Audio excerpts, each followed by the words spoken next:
SPCA, where every day a new drama unfolds. Two animals are being brought into the shelter from Philadelphia's Animal Care and Control. The dog and cat were handed in by their owner. Both are in terrible condition. Officer Wayne Smith from the SPCA's Humane Law Enforcement Team has been called in to witness the animal's condition. They suspect the animals are the victims of cruelty. The dog and cat was taken to Packer, surrendered to Packer. The dog, named Molly, is desperately ill. Her back end is covered in feces and smells putrid. Just the smell is real bad. It smells like rotten flesh. Before they can treat her, Dr. Ravi Murarka gently examines her to get a diagnosis. How long do it take for a dog to get like this, though? It looks like this dog has been not provided any medical care for years. This dog has been not provided any food and water. Probably may not even able to eat. I mean, she's so sick. I mean, she's severely dehydrated. Murarka suspects Molly has an infected uterus called a pyometra, a common infliction in older unspayed female dogs that is potentially fatal. In this condition, if I'm not gonna do the surgery, this dog gonna die. So we had to operate this dog right away. It's okay, I can carry this small dog. Molly's only chance of survival is to have immediate surgery to remove her infected uterus. But before he operates, Murarka carries her to be cleaned to prevent the risk of further infection. Groomer B.J. Taylor helps to gently wash off the blood and feces clinging to Molly's coat.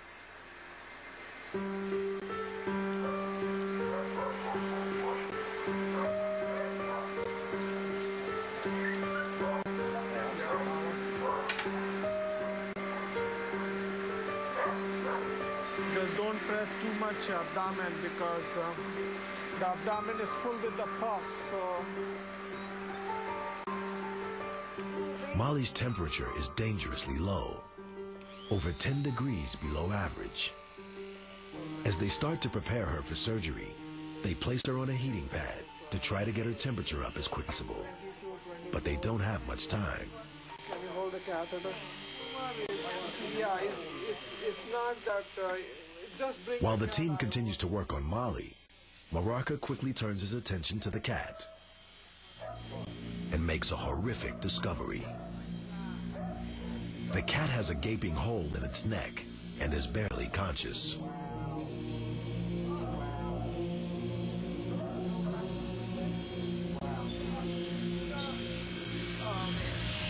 I don't know how I can handle two emergencies at one time. The faint pulse tells Murarka the cat is still alive.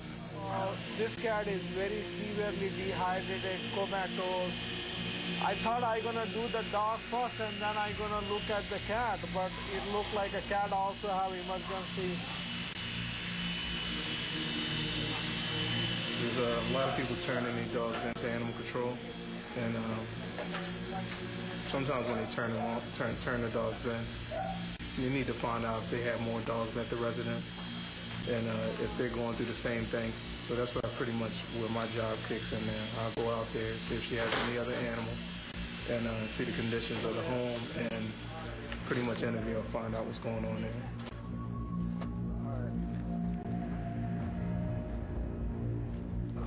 The owner gave her address to Animal Care and Control.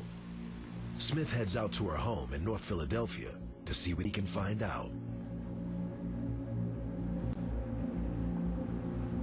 Seeing what people can actually do to these animals and not feel bad about it, or the lack of education that's out there when it comes to actually taking care of your animals, that always surprises me.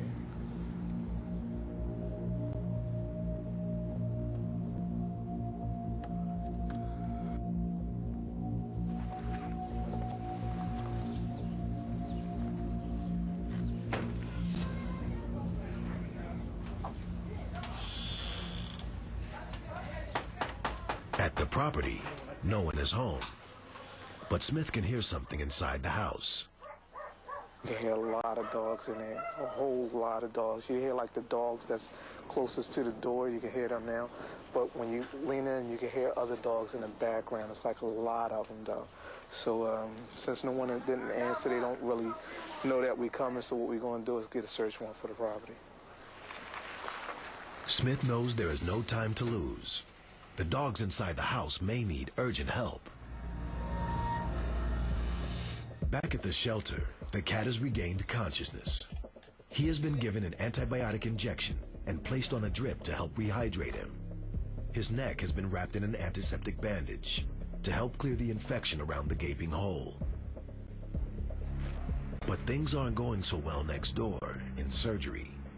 Molly's heart rate is dangerously low. Veterinary technician Angela Messer is worried. We're still fighting a losing battle right now. Dog's heart rate usually under anesthesia is between, I'd say, 60 to 80, about 60 to 80 beats per minute. Our dog's heart rate is down to about 40 beats per minute right now. So we are concerned, but our biggest concern is finding out what's going on, what's causing the bleeding. It definitely improves her chances of survival. Well, this is the uterus full with the pus, so my assumption was that it has a pyometra. It's quite right. Murarka works quickly to remove the infected uterus. I did this surgery right away because I was not sure this dog gonna, and even now I'm not sure this dog gonna make it through, but I'm taking my chances. If I could have been not operated this dog could have been dead anyway. So I'm taking my chances by operating this dog.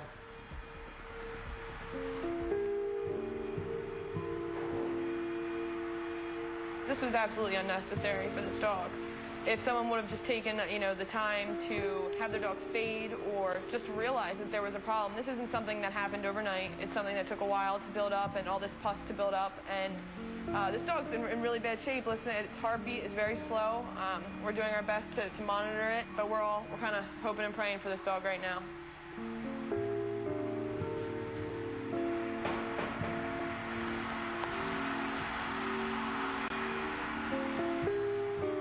After an hour of surgery, the uterus has been removed. Murarka has done all in. Let's get the heating pad ready for the dog. Molly has survived the operation, but the next 48 hours will be critical.